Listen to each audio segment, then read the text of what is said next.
Started. Well, I want to welcome all of you to the Northwest China Council's first ever China Business Network China Chat.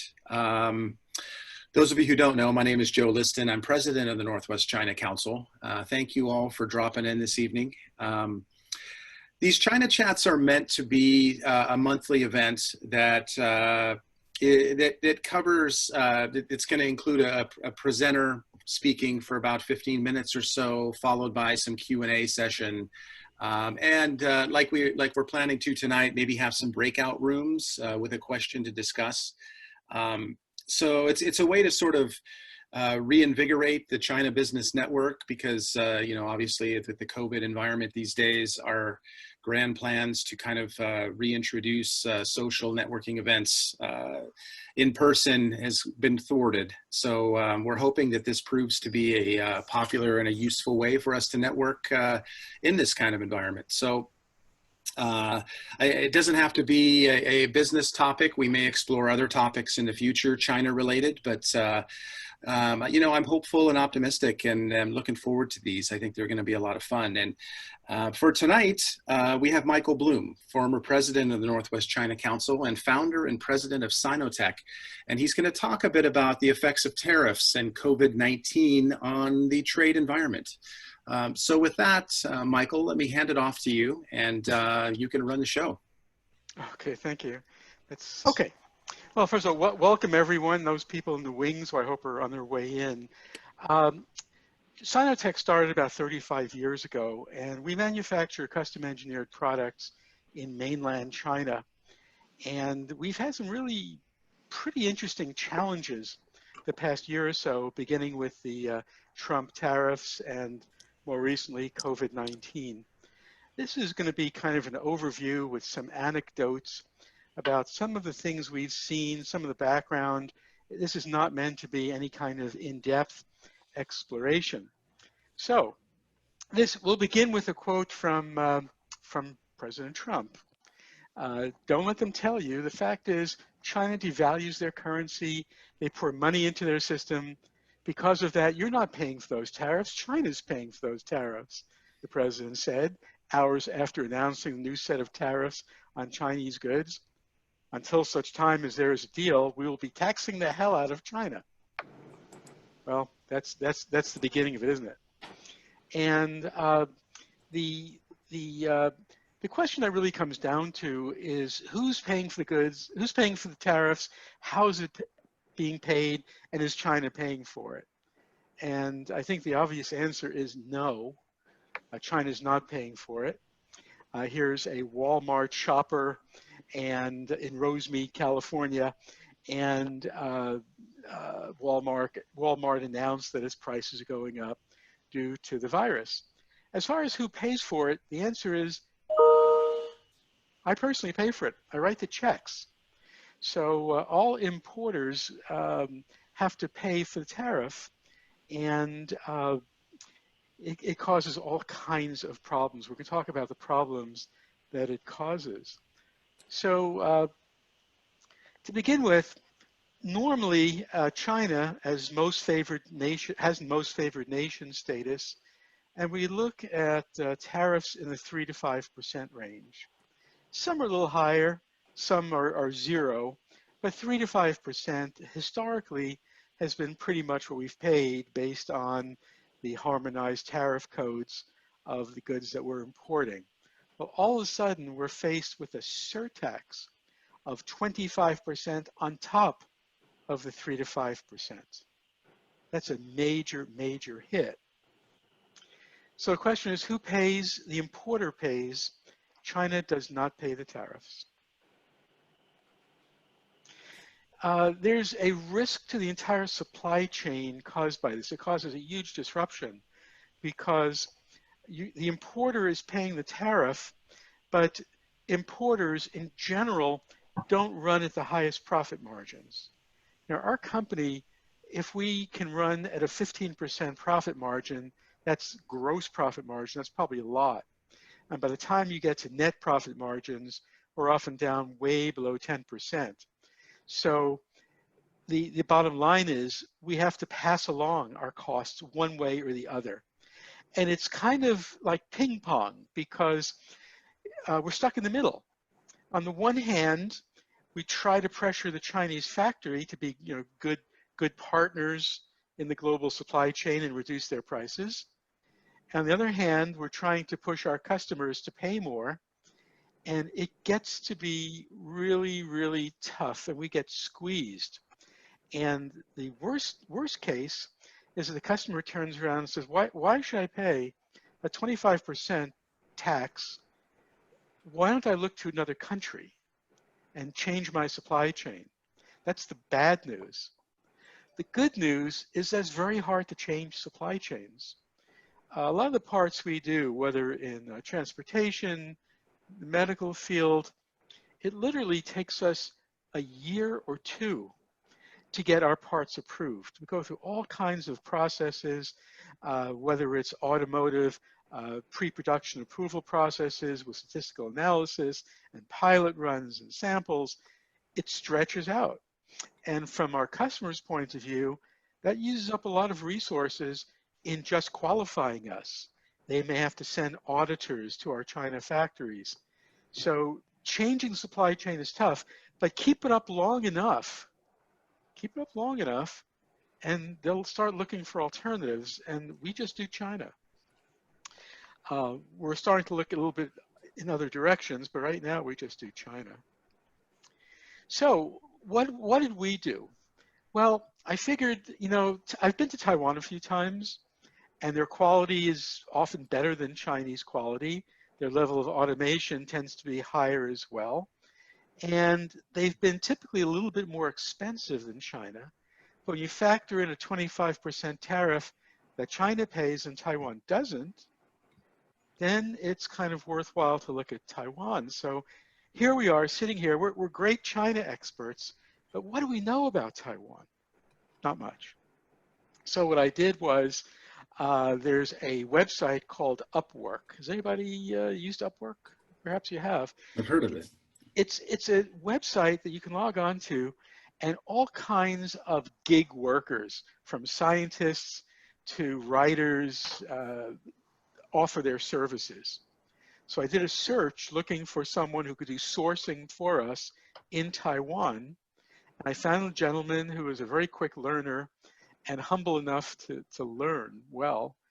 And we gave him some projects to start sourcing.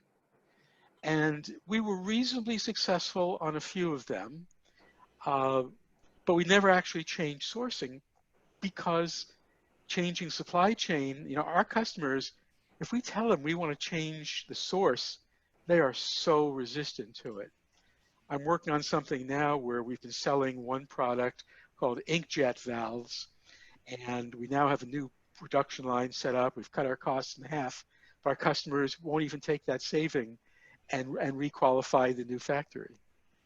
So that's always an issue. Oops, hold on a second. Okay, so we end up with these negotiations with customers, and it gets really, really tough. Now, in most cases, our company takes possession of goods and resells them to the customer with all costs built in, the tariffs, shipping, and so on. So we enter into a price negotiation of how we raise the price. Well, we have a few customers who buy from us on an FOB basis, where they take possession of the goods in China and they pay the tariffs and so on. So ordinarily, we wouldn't get involved in those kinds of negotiations because they're paying the tariffs, not us. But no. So these customers will come back to us and say, look, we're experiencing pain buying your products and paying the tariffs. We'd like you to share the pain with us. And it's hard to say no. So then there's the impact on cash flow. Our company usually has to support cash for up to 90 to 120 days. That's the time between when we pay for goods and when we get payment from our customers. And we work both ends. We try to get the Chinese factories to accept delayed payments. We try to get our customers to pay sooner. But now we have an additional financial burden because the tariffs, when you pay them, have to be paid right away, within 15 days or less. So that adds to cash flow issues. Then there's another problem that this caused us. China retaliated in a way that I think most of us aren't familiar with. They changed some of their banking laws as a result of the trade war. And the way they changed it was prior to the trade war, an American business could send funds to a personal banking account in China.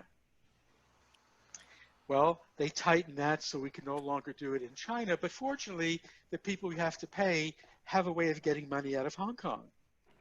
So we'd send money to Hong Kong, and that worked quite well for a while, until the Chinese tightened up again and said, okay, even in Hong Kong, we're not going to accept transfers from business accounts to personal accounts, Chinese national purchase accounts. So what we've had to do then is to, I had to transfer funds from our business account to a personal account, send the wire transfer, which is very clunky when you're doing it as an individual, to Hong Kong, and I'm waiting for the next turn of the screw, where, because what's happening in Hong Kong, maybe that may not be possible. Well, eventually tariffs will return to normal, but then what? Now we've got to go back to our customers and say, well, now we don't have to pay the China tariffs. We've given you a break. Now we're taking that back. It's one thing to give. It's another thing to say we're taking it back. So let's move off that onto COVID-19 in China. I have some notes about timing from the World Health Organization.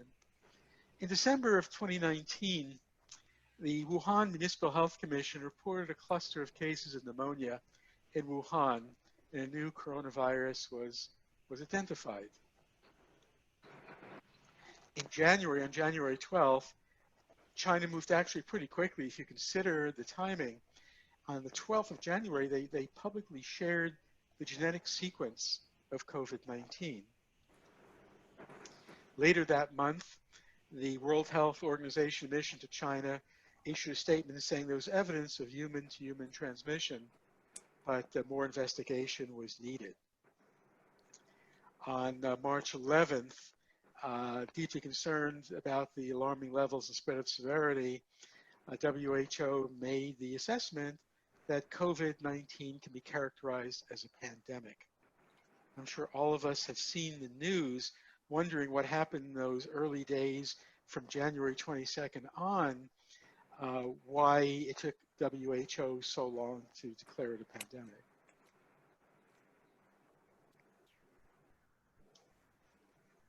Well, again, let's look at what was going on inside China from our perspective.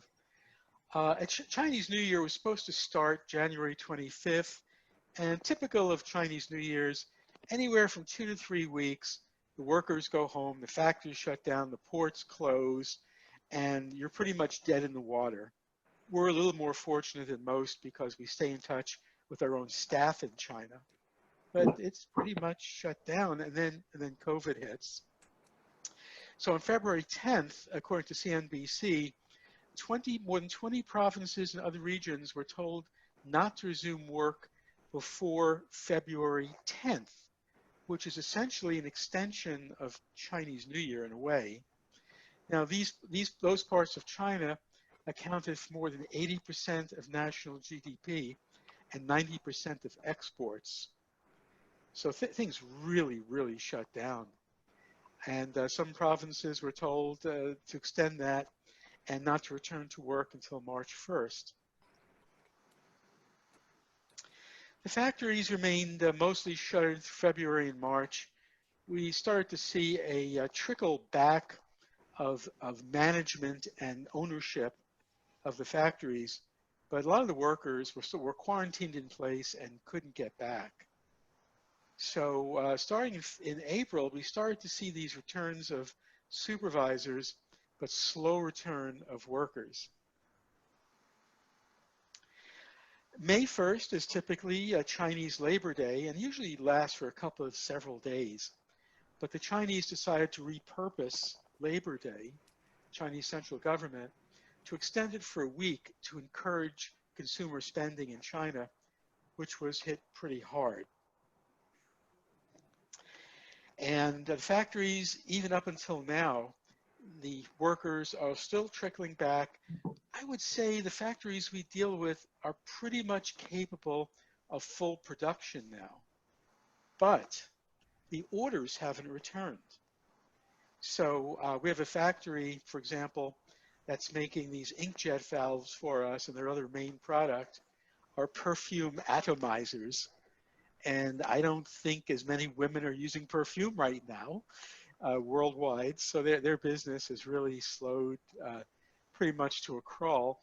And that worries us. We're not using perfume atomizers, but we need the factories we use to be healthy, to be able to function, and to have the staff that's needed for various things.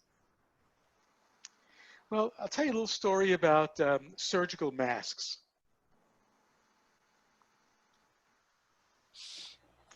In January, I got an email from our leading staff member in Shenzhen, China, offering us surgical masks. The pandemic had hit Wuhan and the rest of China pretty hard, and he was afraid that they wouldn't have masks for the other workers and their families, so they requested that we send them surgical masks. And because the virus hadn't started here really, we were able to supply some surgical masks. Then the tables turned. In March, I started getting emails from the same staff member saying, okay, we have a ton of surgical masks. How many would you like? And it was kind of interesting because we found that we really had a need for surgical masks.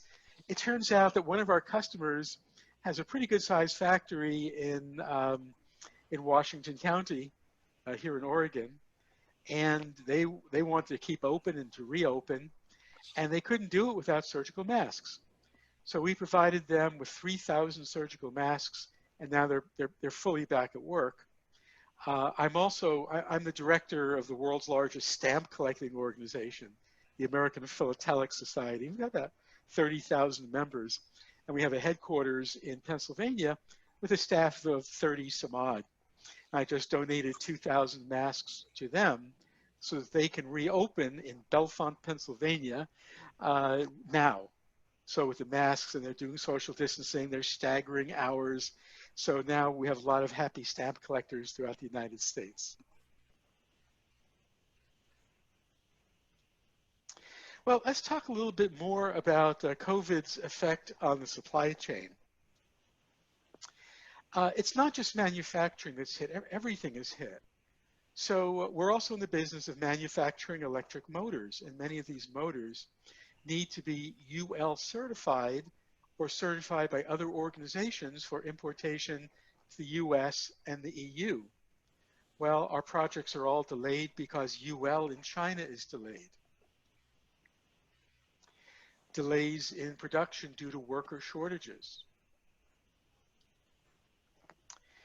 We're worried about quality control. When a lot of the quality control people can't get back to the factory may decide to produce goods to stay alive, but it doesn't mean those goods are of good quality. Anyone who's read the book Poorly Made in China knows something about that. So we have systems in place. Our strategy to protect quality often includes bringing in our own engineers to kind of babysit at the factory, or even bringing in additional staff. So we're working on this one project, and we needed more technical support than the factory could provide. So one of our staff members has a brother who's a really good electrical technician. We had to bring him in to the Chinese factory. The other thing that's happened is there are almost no passenger planes flying between China and the rest of the world compared to pre-COVID. Well, air cargo travels on dedicated air cargo aircraft, but also travels on passenger aircraft. All of a sudden, we're seeing rate increases for air shipping of 300 to 500%. So it's getting more and more difficult, and our customers are starting to complain, especially those customers who directly pay those costs. I don't know what's going to happen with Hong Kong, but clearly the COVID virus has made it easier for the central government to start to pass laws that restrict the ability of the Chinese, or the Hong Kongese, to self-govern. And I'm not quite sure what the result is going to be. That's a whole other conversation. But I suspect Hong Kong will stop being so special.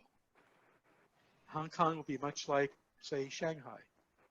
But that's a different subject.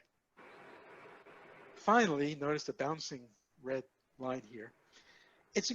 There are now increased political risks due to the deteriorating US-China relationship. Last thing we need is a Cold War. It will affect tariffs. It can result in shutoffs completely of Chinese-made goods. It can involve retaliation of China being unwilling to ship strategic materials like rare earths and things like that. And that's kind of the end of things. Yeah, I just want to thank you all for attending this evening. It's been a joy. It turned out pretty well.